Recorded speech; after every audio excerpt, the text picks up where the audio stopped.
Compass সিরিয়ালের আমরা আগামী পর্বে দেখতে পারবো অখিলেশ মুক্তিকে বলেন, মুক্তি আমাদের সাবধানে পা ফেলতে হবেই, ঋতুজার সাথে মিলেমিশে আগের মতো বাড়িটাকে যেমন হাসি খুশিতে মাতিয়ে রাখতে সেভাবেই এখন তোমাকে চলতে হবে। বুঝতে পারছো আমার কথাটা? ওদের যেন একবারের জন্য মনে হয় না তুমি সেই পুরনো মুক্তি নও। সেই সিচুয়েশনটার সুযোগ নাও, নিজের একটা পজিটিভ ইমেজ তৈরি করো। দেখো মুক্তি, আমার ছেলে বিহান আমার উপর খুব রেগে আছে।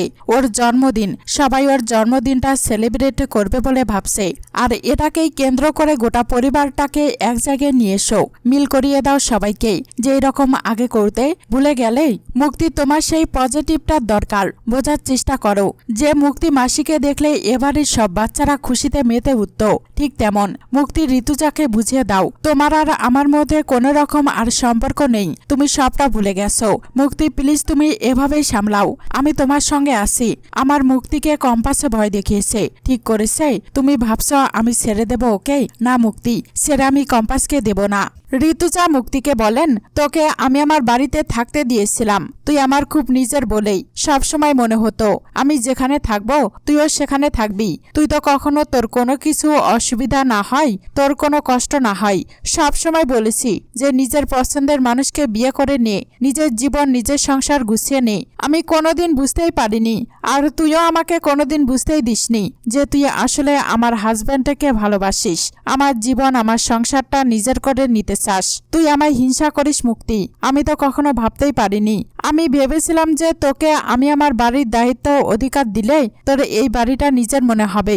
আমি তো তোকে কখনো দয়া করার কথা কখনো ভাবতেই পারিনি। তাহলে তুই হিংসা করলি কি করে? তোর উপর আমার কোনো রাগ নেই মুক্তি। প্রেম আসলে যে কোনো মানুষের যে কোনো মুহূর্তে কারোর প্রতি জাগতে পারে, আর সেই প্রেমের আবেগটা কন্ট্রোল করাটা সহজ নয়। ভালোবাসাতে কোনো অন্যায় নেই মুক্তি, কিন্তু সেই ভালোবাসাকে পাওয়ার জন্য অনেকগুলো মানুষকে কষ্ট দেওয়া, আঘাত করা, তাদের অসুস্থ করে ফেলা, তাদের জীবনের সাংঘাতিক কোনো ক্ষতি করতে পিছুপা না হওয়া, সেটা ভুল, সেটা অন্যায় আর নিচুকেও। আজকে যদি ওরা পুলিশে দেয় কি হতো? এই ভুলগুলো করতে করতে আস্তে আস্তে যে তুই একটা ক্রিমিনালে পরিণত হচ্ছিস, এরকম চলতে থাকলে পুলিশ তো নিয়ে যাবেই, জেলে রেখে দেবে, তোর পুরো জীবনটা আরো খারাপ হয়ে যাবে। শুধু আমি কেন রে, এরা সবাই তোর উপর রেগে আছে, কিন্তু কেউ চায় না যে তোর কোনো ক্ষতি হোক। তাই এই বাড়িতে থাকতে হলে সবার সাথে মিলেমিশে থাক প্লিজ, অন্তত কারোর ক্ষতি করিস না। আমি তোকে কিছুতেই বাধা দেব না মুক্তি, তুই তো নিজের মতো থাক। যার ভরসায় তুই এই বাড়িতে আসিস তার উপর ভরসা করবি কিনা সেটা তোর ব্যাপার, আমি বলে দেব না। কিন্তু আমার তার উপর কোনো ভরসা নেই। আমার কাছ থেকে অখিলেশকে কেড়ে নিতে হবে না মুক্তি। আমি অনেকদিন আগেই ওকে মুক্তি দিয়েছি, আমার জীবনে ওর কোনো জায়গা নেই। কম্পাস মুক্তিকে বলেন,